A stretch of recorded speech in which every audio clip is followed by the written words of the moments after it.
Can you go a little bit more? Yeah. I'm gonna go here. What do you think about this shot? Just frame me. I can come this way because but make sure to get her in the background. Okay, so, yeah, just okay. so I let yeah, you know, okay. you will be here, Yeah. I will be near. Yeah. Because and later you will come just a little bit and I will take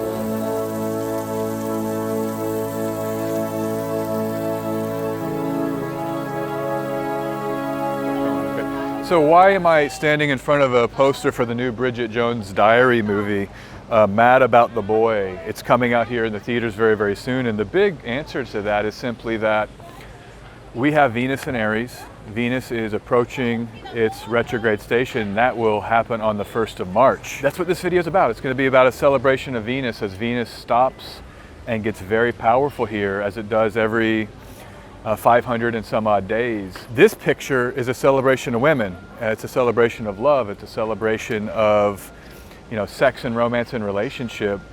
And the last time Venus was stationing retrograde was July 2023. A lot of you may remember what was happening in July 2023, but Barbenheimer was happening. And it was this idea that in the collective culture, in the cinematic culture, we had a celebration of women, Barbie, the doll that all women played with, or most women or a lot of women in the world played with. That picture was launched and it was kind of like a moment of peak women. I am woman, hear me roar, this idea. Of course, that Venus retrograde station was in the sign of Leo.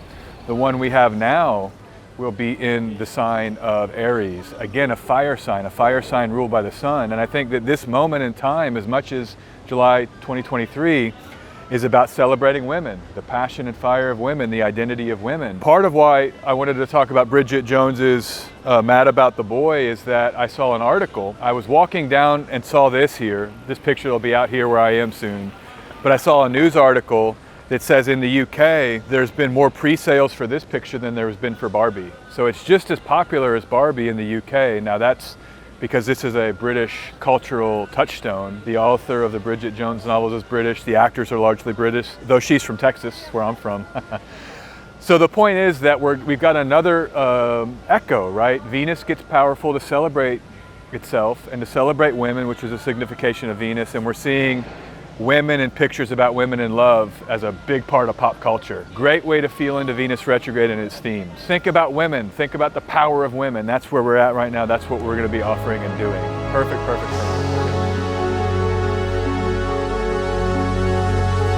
It's all about women. That's the thing about a Venus retrograde station. When Venus is an evening star like it is right now, and Venus is always an evening star as it's stationing retrograde, meaning that it's visible at nighttime Venus. So it's the Venus that takes on more qualities of the night, which Venus is a planet of the night by certain ways of viewing Venus. We assign it to the so-called night sect with the moon and with Mars, the two planets of love and relationship, Venus and Mars, and then the moon, the planet of the body. Just by the fact of Venus's association with the night and with Mars and the moon, we're getting into this idea of physical love and adornment of the physical body, the beauty of the body, the way that the body can bring pleasure. We connect with our bodies, and not even sexually always. We hug people, we touch people. This is so much about the Venus, Mars, and Moon story, but to have it stationing retrograde at night, where we consider it, again, of the night. This is a technique, by the way. When a planet sets after the sun, it's of the night. And so Venus stationing retrograde is always setting after the sun, which is extra powerful for Venus as it is of the night. And so I think it's a unique time. It's why you see, even when the Venus retrograde stations happen, you see these powerful announcements of women and celebration of women.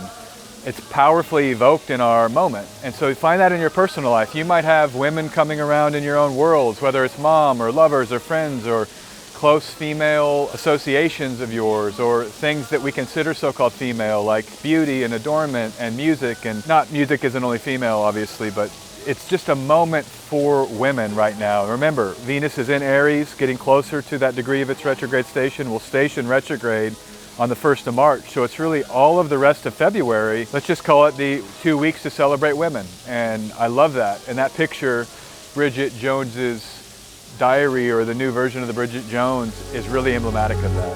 Okay, perfect. Let's get out of here.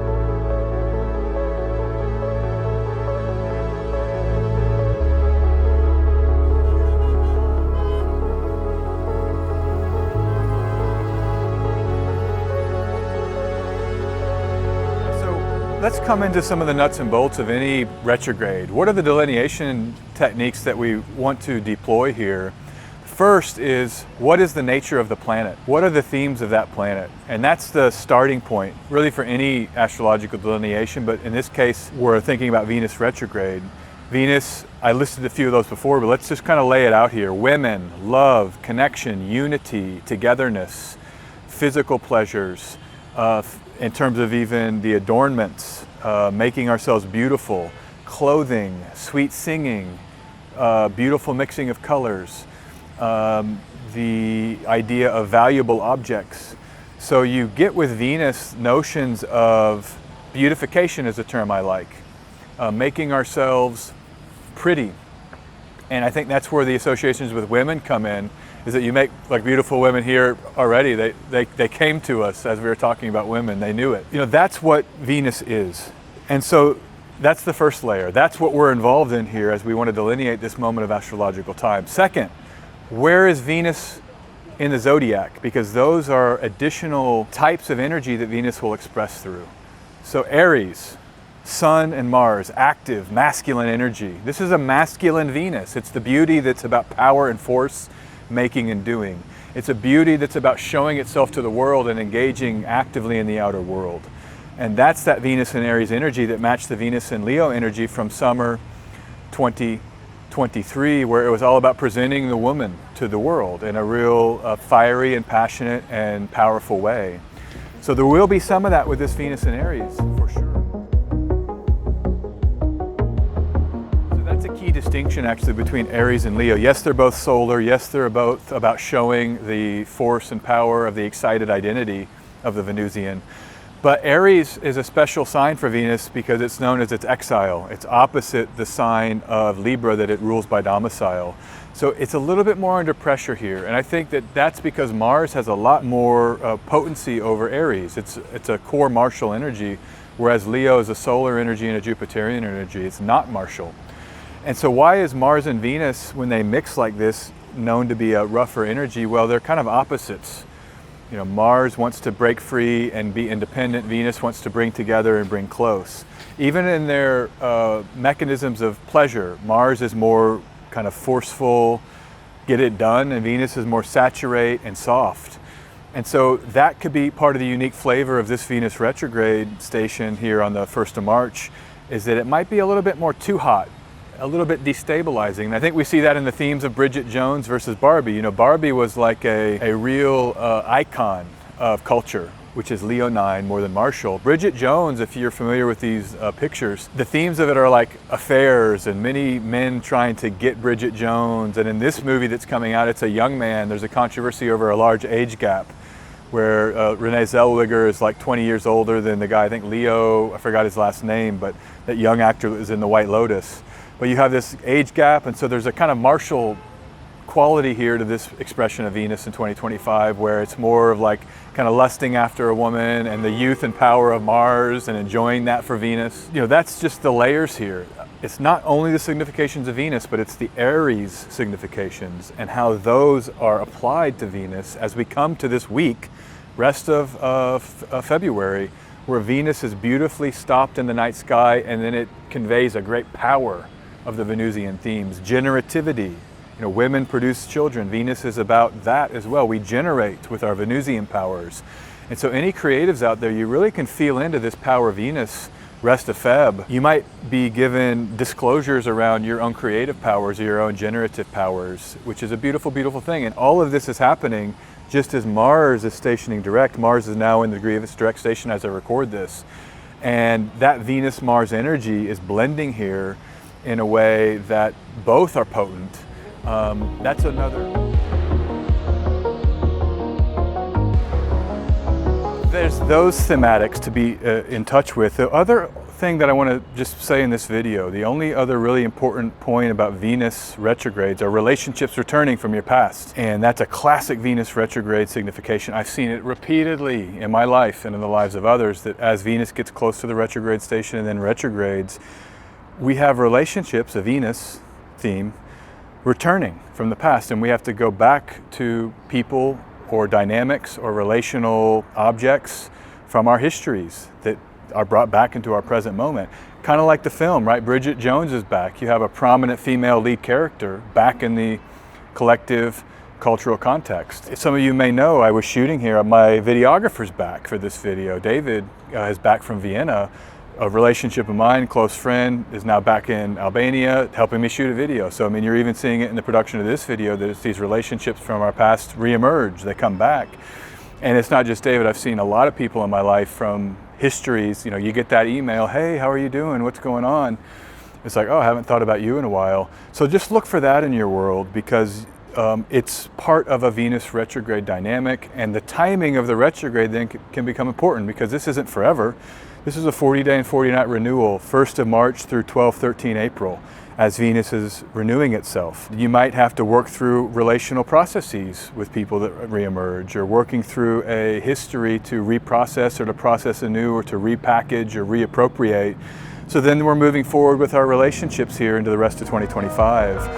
It's the beauty of a retrograde. I mean, the notion is that the planets aren't here to punish you. This isn't like a torture chamber, okay? This is life. There is beautiful, loving aspects to our reality. Ultimately, I think we have to believe life is good, you know? Love is real and exists.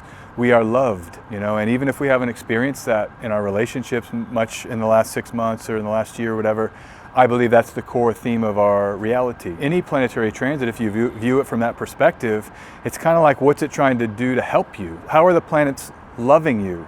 Giving you love, or openings for love in your world. And of course, love is a Venusian signification, so maybe that's even more relevant here.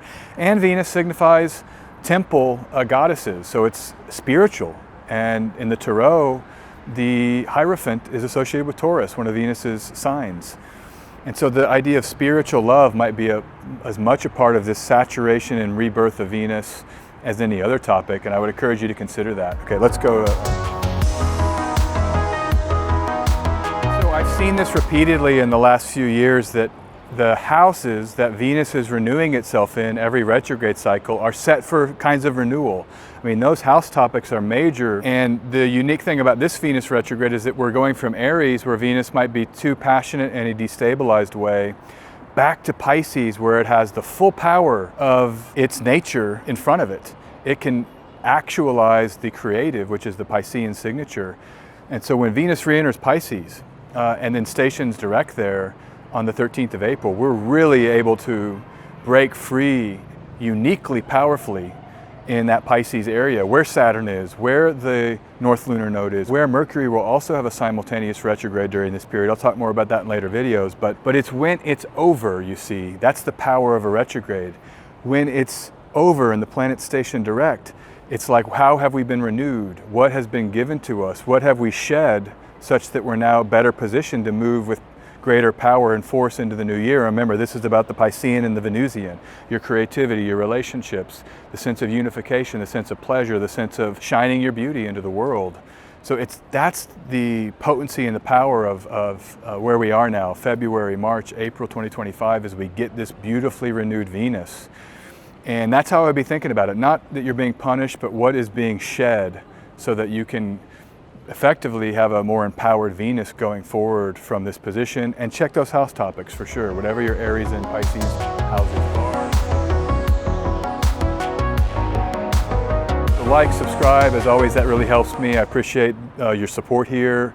Patreon, you can check me out over there. More content, more videos, live streams, weekly videos, breaking down astrology in a more technical way.